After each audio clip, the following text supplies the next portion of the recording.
Hi, this is Husein Gandhi, and this is a presentation on the rent to own from a buyer perspective. I recently had a workshop, and I gave most of this presentation at the workshop, and it was really interactive. I'm trying my best to share some key highlights from the workshop. I'd like to make a particular note out here. The information shared out here is, in my opinion, accurate, but I do not take responsibility for that. So please verify everything and see whether this is indeed the right option for you to be able to buy a home. Do your own due diligence. I'm just giving you another tool out there. Let's get started. These are the topics which I'm going to be covering. Who is this not for? That's one of the most important topics. A lot of people like the idea of rent to own, but it is not for everyone. Who is this for? So there's two different sections: rent to own and purchase on installment.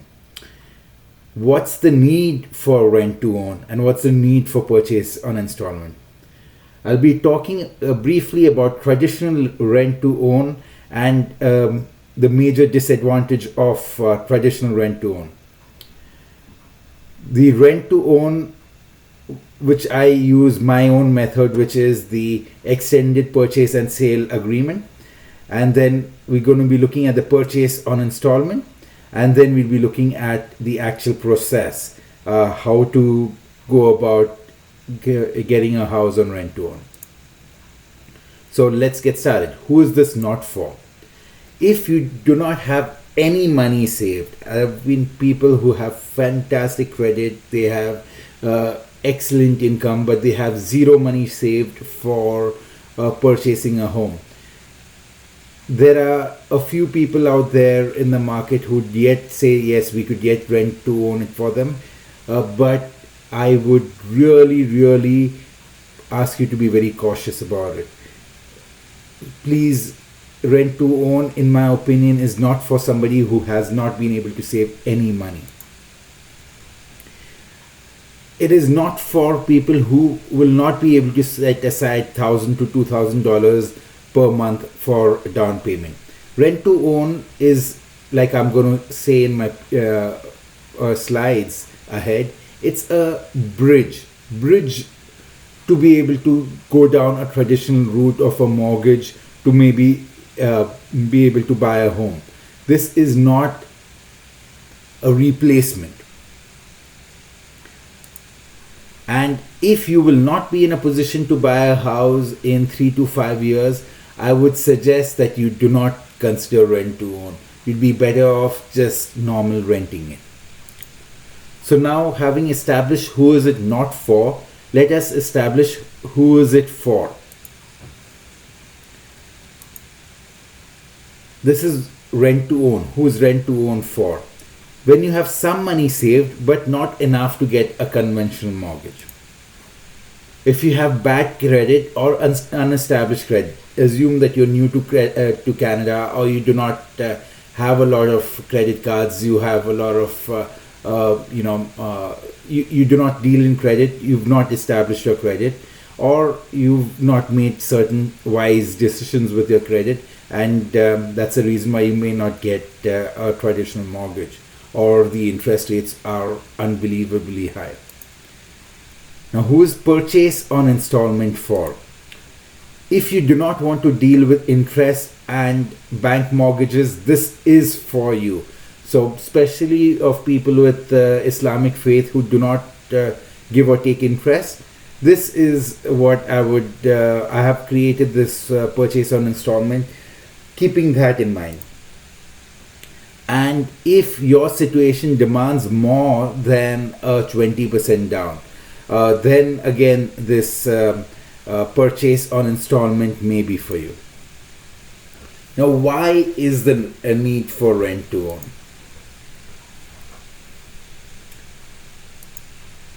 The need for rent to own is piggybacks on the need to buy a house. We buy a house because when you rent, You do not create any wealth for yourself. All the money which you pay, goes towards the rent. And if you move out from the house, there's no money which you actually get. You in fact pay your landlord's mortgage. This is how traditionally rent prices are established. Of course, we have demand and supply, but just generally, the landlords are looking to get at least what they pay as their mortgage, as their rent price. So when interest rates go up, the mortgage rates go up, the rental rates, if they're possible to, they go up also. Of course, because of the landlord and tenancy board, we are not allowed to raise rental rates if you have been living in a particular dwelling or a house. But if you leave that and if you go somewhere else, you'd have to pay the any rent which is currently ongoing, and that would be a very high rent. So you in fact pay your landlord's mortgage.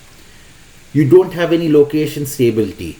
If there's a landlord who wants to sell the house and the new buyers want to move in, there's nothing which you can do. You need to be, once your contract, your lease has ended, you would have to vacate.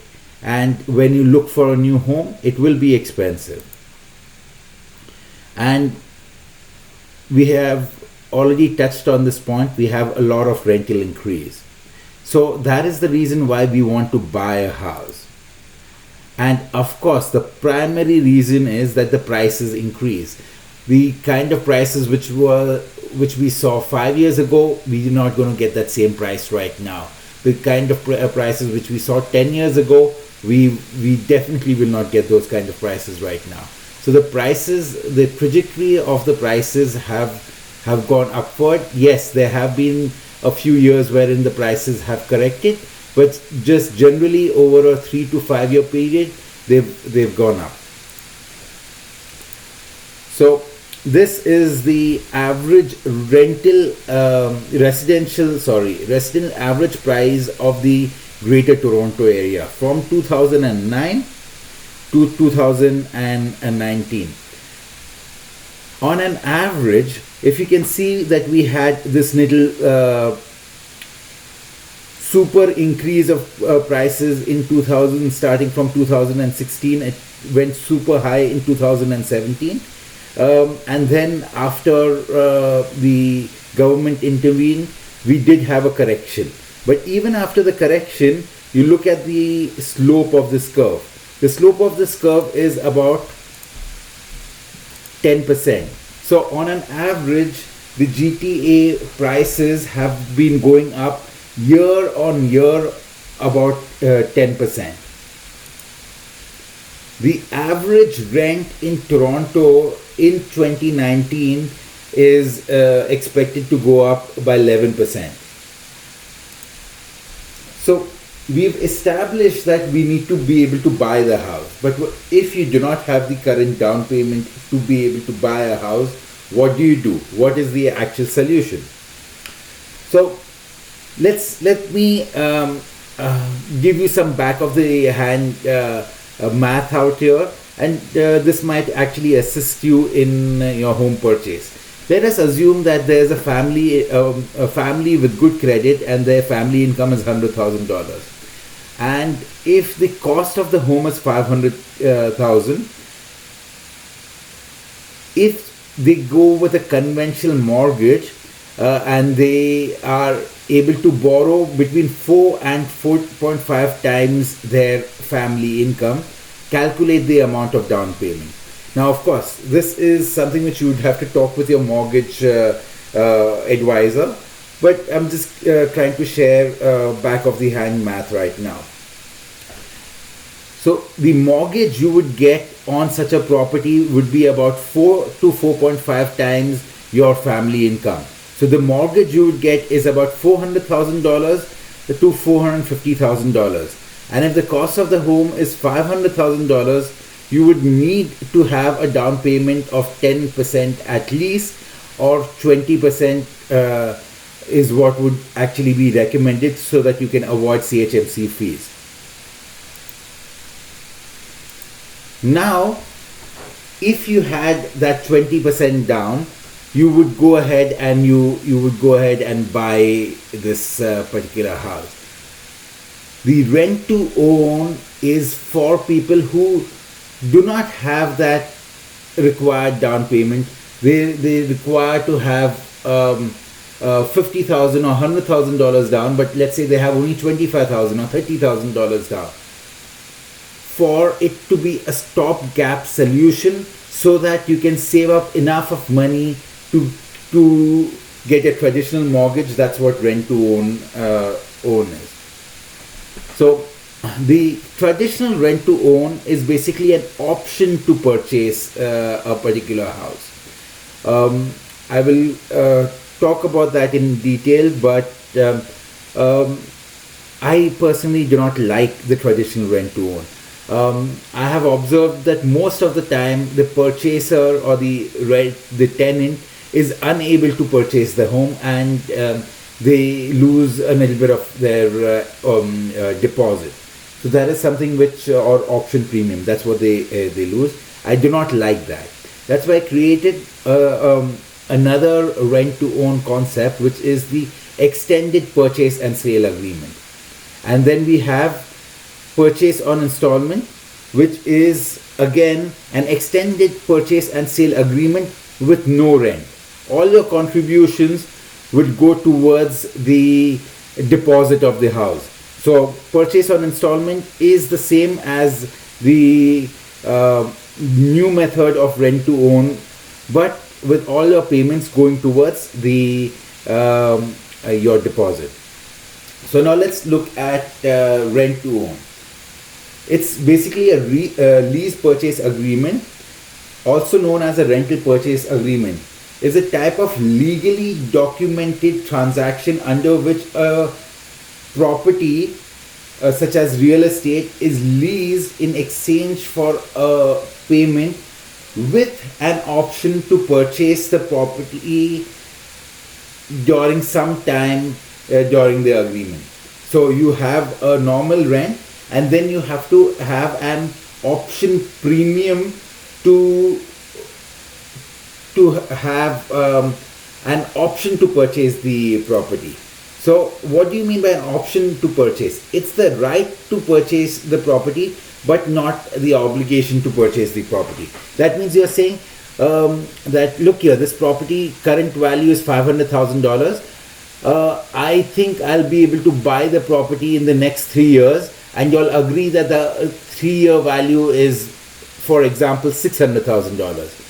So you have the right to buy the property at $600,000, but you do not have to purchase the property at $600,000. Generally, for a traditional rent to own, you have an option premium of about 1%.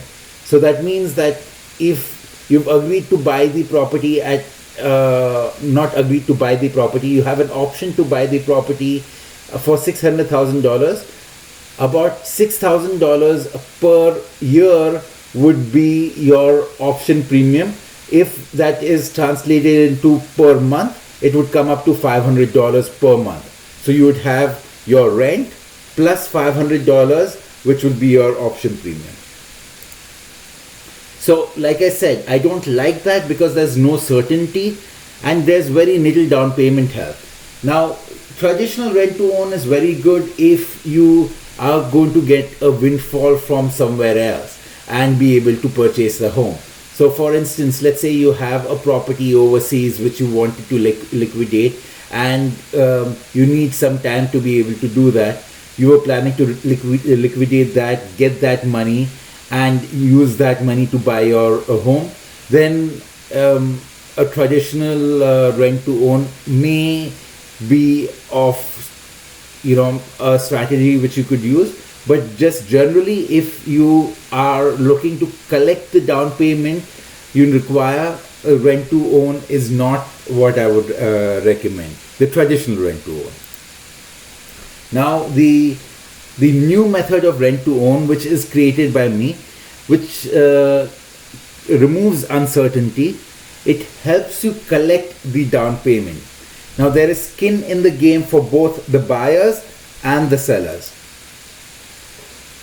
This is a system of home purchase planning where you have a contract to purchase a home in at a predetermined price today. So you are no longer you have an option. You have the right and the obligation to purchase the home at the end of the period, and you are saving up on money for your down payment.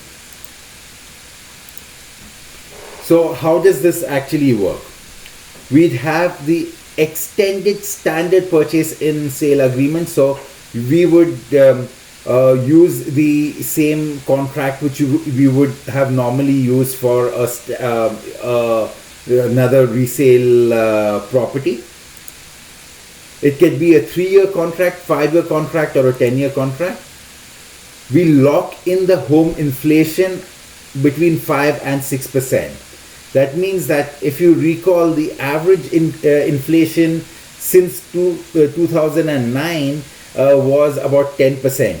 We are locking it for just 5%. If the market increases more than 5 to 6%, that's your money to keep and to enjoy. If the market increases less than 5 to 6%, that is your risk which you need to tolerate. The rent is about 4% of the property plus the property tax. So 4% of the property per annum plus property tax. The down payment generally required is a 5% minimum. In rare circumstances, we can do a contract with less than 5% down. But just generally, we want to see whether you have the ability and the capacity to save. And the best way to demonstrate that is by having a down payment. Now, deposit, you'd have, apart from the rent, you would have another deposit, and that other deposit we want to cover between 10 to 15% of your agreed upon price over the period of 3 years, 5 years, 10 years, whatever the price, your standard and purchase and sale agreement period is. We want to collect an extra additional deposit between 10 to 15% over that time. Then there'll be clauses to protect the buyer. There'll be clauses to protect the seller. And you can look at any home on the market. So an investor would be able to buy any home available right now, and you could start rent to owning that home.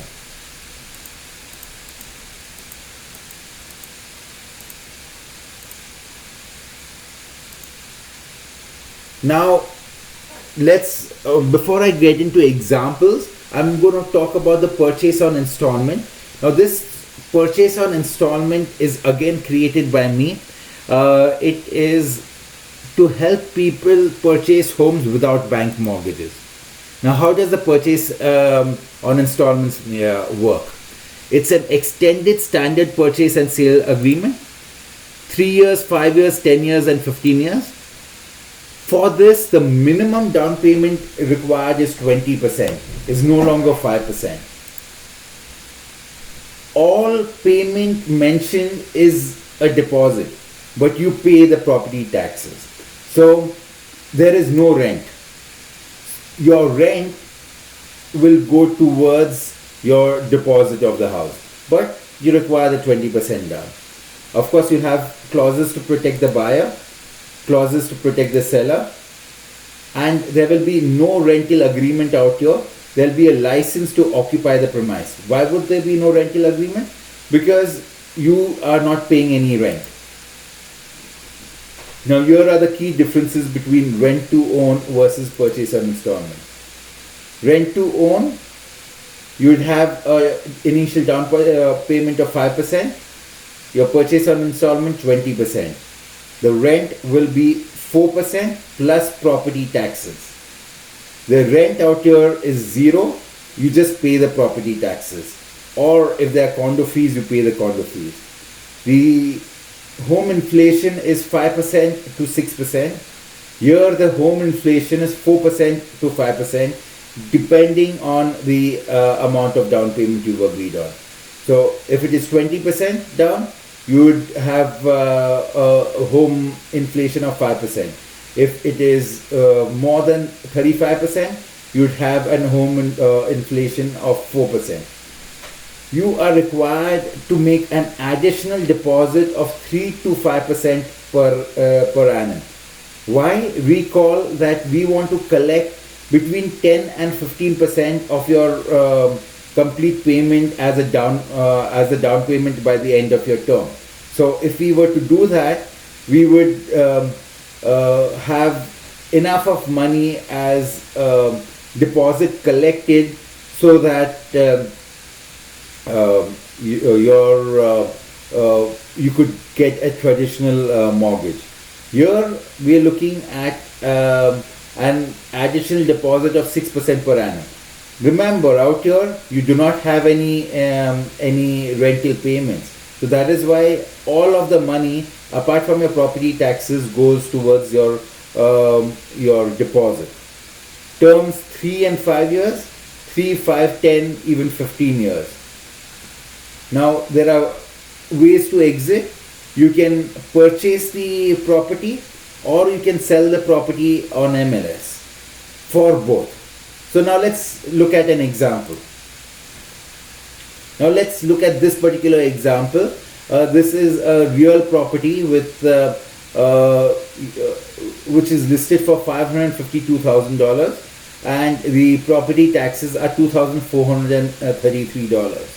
So this is a real property and we could perhaps work on you purchasing this particular property.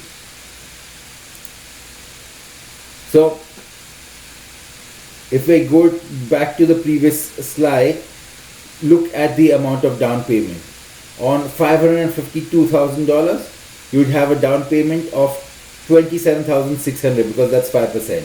Here you would need a down payment of $110,000. A 3-year inflated price, I am calculating this at 5%, would be $639,000. Here I have a $639,000. The rent which will be payable would be about $2,042 per month, and out here there will be no rent, but you'll be responsible for the property taxes, which is about $203. The additional deposit per month would be about $1,598 per month, and out here, since there is no rent, everything goes towards your deposit. You would be contributing $3,195 as your deposit. Your total cash is your rental amount plus additional deposit, which will be $3,640. And while as out here,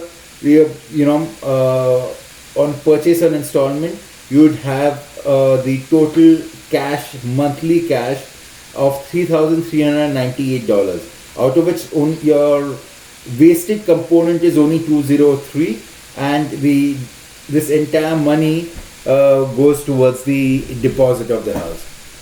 Now, over 3 years, you would have collected a $27,600, your initial down payment, plus 1,598 into 36, which was equal to 57528, and that's the deposit collected, which would be about 85,128 on the 3-year inflated price of $639,000, which is about 13.32%. The deposit collected out here would be 225,420, which is about 35.27%. You see, from 20% you jumped up and now you have a deposit of 35.27%. You have a balance of 553,881, and out here you have a balance of 413,521. So now what happens after 3 years? They pay the balance and close the deal. So that is the easiest way to go about exiting. Number 2 is mutually extend the deal, change the rent to own to purchase on installment. For example, the client, let's say if he still cannot qualify for a mortgage, so we could perhaps work towards creating or changing the rent to own to purchase on installment, so that majority of his payments would go towards, or not majority, all of his payments would go towards the deposit of the house. Or number 3 is sell the property on assignment, pay the balance and keep the remaining. So if you remember, the balance which was owing was 553,881. Now let us assume that 3 years from now you were able to sell the property at 700,000. So you would sell the property at $700,000, or you would, in this particular case, you would sell the property on assignment or for $700,000, and out of which you would be responsible to make a payment of only $553,000. So you would get to keep about $150,000 for yourself. You are the one who is responsible or for this payment. Anything above that is yours to keep.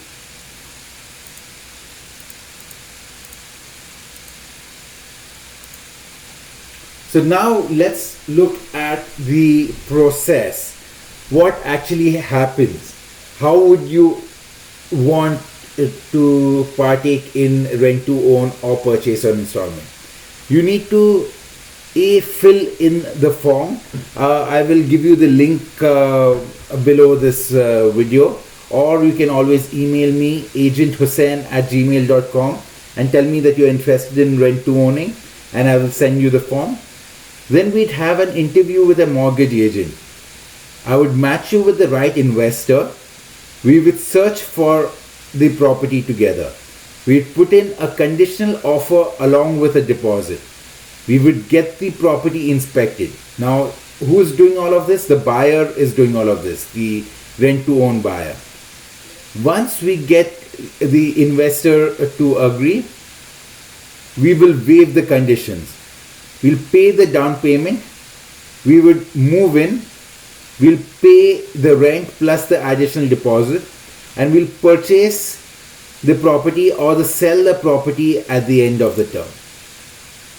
So there are a few problems which may arise. What if the buyer does not qualify for a mortgage? So buyer can sell the property and bear the profit and loss. You can sell the property on assignment. The investor, or in this case the seller, dies and gets greedy. You can register the contract on the title, and also you can register a lien on the property. So now I'm sure a lot of you have questions. This was not meant to answer all your questions. This was meant to give you a brief overview of what rent to own is and purchase on installment is. Each situation is different. Please contact me 647-293-3575 or send me an email, agenthusein, agenthusein